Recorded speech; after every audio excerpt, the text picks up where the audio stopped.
Welcome everyone. We're gonna break down UFC Fight Night Vera versus Sandhagen. How you doing today, Derek? What's up, man? I'm good. You guys can see I'm in my car. I'm going to work right now, but me and Ryan had to get this done for this banger of a card or main event, I should say. Should be a good one. Definitely some violent fights on here. Who you liking in the first matchup? Chidi Nujikani against Albert Duraev. Yeah, man. I like Duraev in this one here.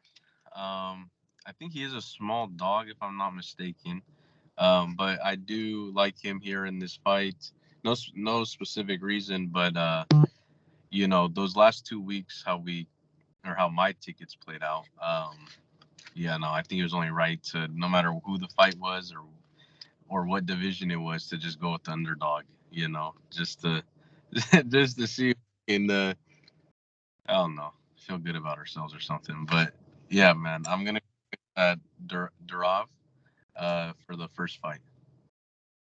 All right, yeah. This is definitely a tough one. Um, the thing that I like about Chidi's got a 5-inch reach advantage, 4-inch height advantage. He lands about, almost two more strikes than he absorbs per minute, where Duraev is basically almost 50-50 on that, scenario.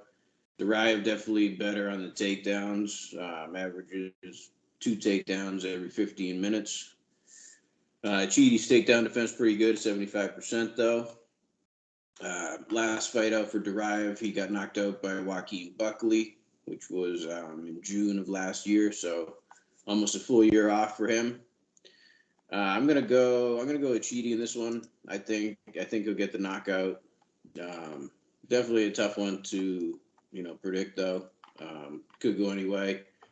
So yeah, I'll go with Chidi in this one. He's at minus 155, and you got Duraev at plus 135. But should definitely be a banger. I think someone's getting finished in this one.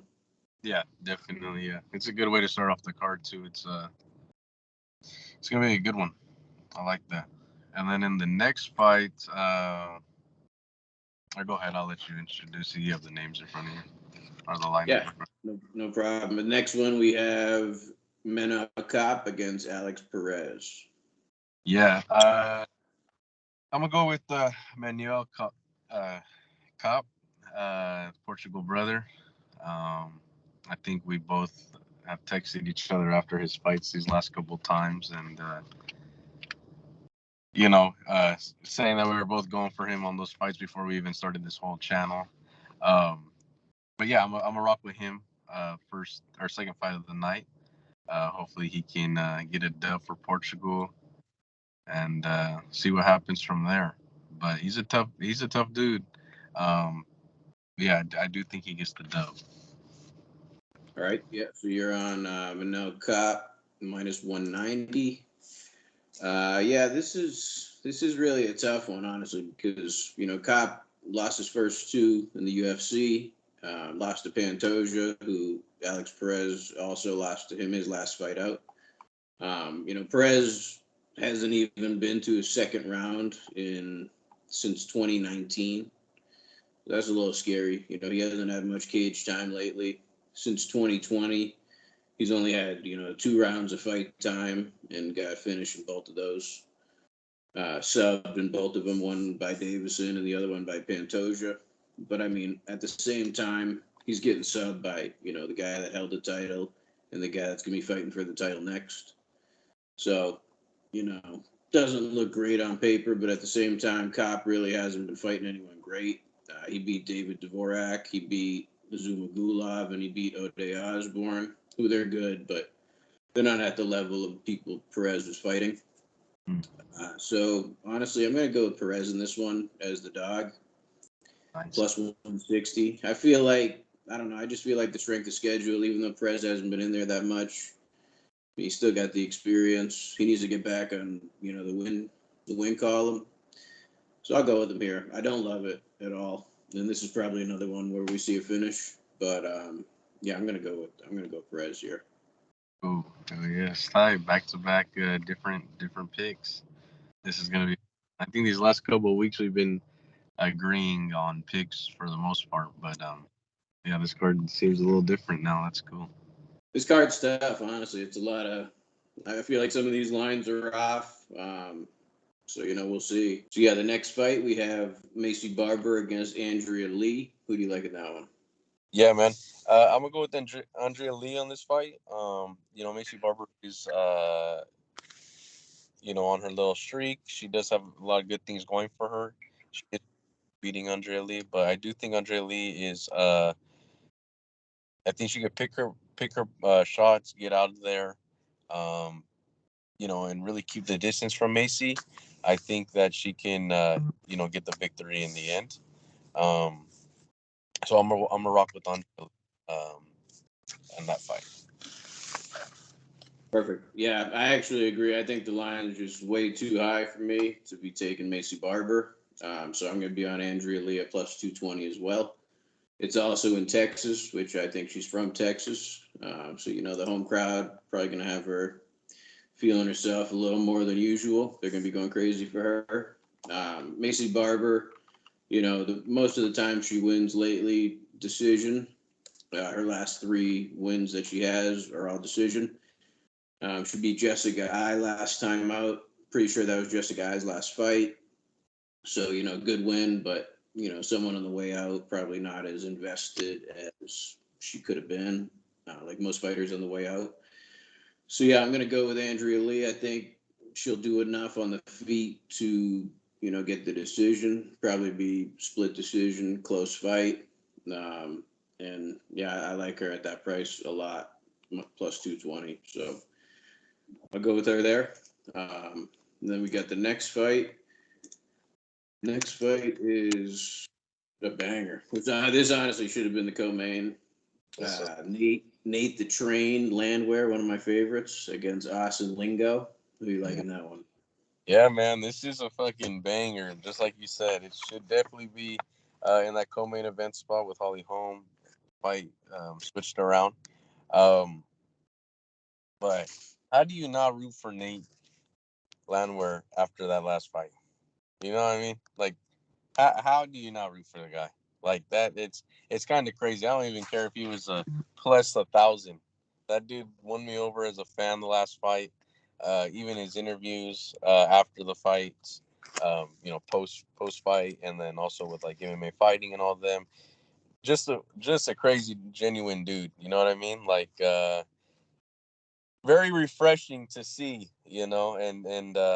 And like I said, I'm on that Nate train. I'm hoping he gets that W to this weekend, and I think this fight was booked a couple weeks ago, wasn't it? And Lingo got it got canceled or something, if I'm not Yeah, mistaken. Lingo fight someone else, and so they rebooked him with Nate now.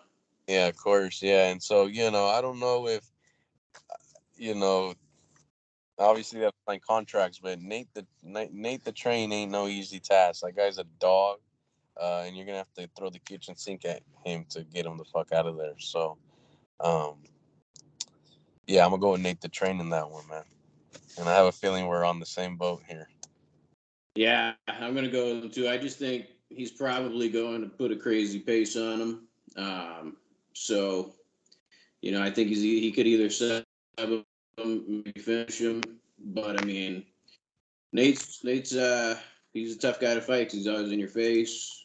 He's also had more time to prepare for this than Lingo. Lingo thought he was fighting last time. Now things getting switched around. Now he's fighting Nate, which is no easy task. Nate's landing 6 strikes per minute. Absorbing 5.5. Lingo's landing 4 per minute, absorbing 3.8. So I mean, Nate's almost landed 2 more strikes per minute than Austin Lingo. And in a stand-up fight, which this is probably going to be because both guys have 80% takedown defense, I'll go with Nate this one. Yeah, hell yeah, nice. So we're both on Nate Landwehr at minus 200. So the next fight we have Yana Santos against Holly Holm. Yeah, this one was weird. Like I didn't know the line was also a little off for me there. I agree. With Holly Holm being that big of a favorite to me, that's kind of strange. But Um, you know, I, I I'm still gonna rock with Holly. Um, she's obviously lost a step. She's older in age. Da da da da da. But I do think she could get this done. Now, if she lost, I'm not gonna be surprised. But I do think that Holly is capable of getting this done. She has the experience. She has the grittiness. But let's just see how her body holds up and everything else when the fight's actually happening. That's the biggest thing. And I think personally, I'll probably stay away from the fight as far as my personal tickets go. I think that I will stay very, very, very far. But for our episode purposes, I'm a rock with Holly Holm, and then until she shows me something else, um, I'm gonna keep picking her. So um, let's go with the preacher's daughter, Holly Holm. Cool. So you're on Holly Holm minus 245. I mean, yeah, this fight is just like you said. The line I think is way off. I mean, maybe when the fight starts, it won't look that way, but I personally think it's way off. Yana Santos, her 3 losses in the UFC, she's been KO'd in all of them. Irene Aldana, Aspen Ladd, and Cyborg. So, overall, Holly could knock her out. I think just with the way that, Holly looked last time out, did not impress me at all. So minus 245 to me is a little too much. I mean, 41 years old in this division. You're definitely getting up there. So she did take a lot of time off since that fight. Her last fight was May 21st, 2022. So maybe, she's, spent more time working on some things. But yeah, just at this price, I'm going to have to go with Yana Santos plus 205. I don't know. I'm not laying 245 on a 41-year-old right now. Yeah, it's very tough to do that. Yeah, I do think Holly will probably win, but I just can't lay 245. And Yeah, like you said, personal bets, I won't be betting this fight. Not at no, all. yeah, this is But, it's and that like it feels like a trap. yeah. So dang, a lot of different picks here on this card. It's just which is cool. I love when we do that. It's Yeah. tight. Yeah, no, it's good. So you're on Holly Holm minus 245. I'm on Yana Santos plus 205. And then we have the last fight, which I cannot wait. We got Yeah, Cory Sandhagen against Marlon Cheeto Vera. yeah. If you want me to go first, I'll go first in this one. All right, yeah, go ahead. I'm going with the Sandman in this one, Cory Sandhagen. I just think, you know, Cheeto Vera starts a little slow. So against Cory Sandhagen, that's never good. I doubted Sandhagen last fight against Song Yadong. I thought Song was going to get him out of there. But the adjustments to Sandhagen made in that fight were amazing. He looked great in that whole fight. They both got the same reach, even though, Sandhagen's a bigger dude. So that's going well for Vera. But, I mean, Cheeto Vera, he gets punched more than he lands. He lands 4.28 a minute. He absorbs 5 per minute. And Cory's landing 6 per minute and absorbing 4.2. So, I do think Cheeto Vera starts slow. Probably not a good idea against Cory Sandhagen because, he's probably going to win the first round, maybe the second round. And then at that point, Cheeto Vera's got to win the next 3 or knock out Cory Sandhagen, which, I don't think Cory Sandhagen is going to be knocked out in this fight. He's only been finished one time in the UFC. That was by the champion via rear naked choke. So, is Cheeto Vera going to be able to submit him? I don't think so. Is he going to be able to knock him out? I don't think so. So on the volume aspect alone, I think he's going to be able to steal rounds, and I think he's going to win this at least 3-2. Maybe even he might win 4-1. We'll see. I don't know if anyone's going to get finished in this. They definitely could, but I think it's going to be a great fight. Striker's delight, and yeah, I'm on Cory Sandhagen minus 165. Nice. Yeah. I mean, just like this whole card, they're all pretty close fights. Some of the fights odds are a little off, but for the most part, it's a pretty well balanced card, well put together by the matchmakers. And this one, man, for some reason, I think this is not the first time these guys are gonna fight. I think we'll see them fight a couple times because I do believe one of these guys here are going to be champion, if not both, at one point in their career, whether it's for one fight or five fights. I do think that both dudes have potential to become the champion. Um, and with Cory Sandhagen, it's like, bro, how do you pick against the Sandman? He's very calculated. Like you said, he made his adjustments when he did, and pretty much looked pretty dominant for the most part.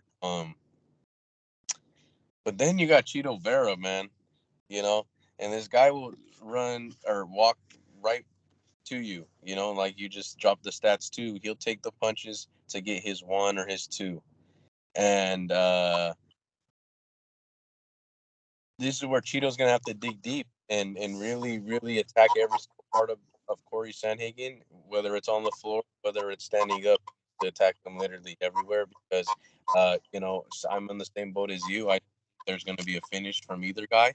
Um, I do think it's going to be decision. And, you're right. Cory gets straight to the point and tries to keep that momentum going all the way till the end of the fight.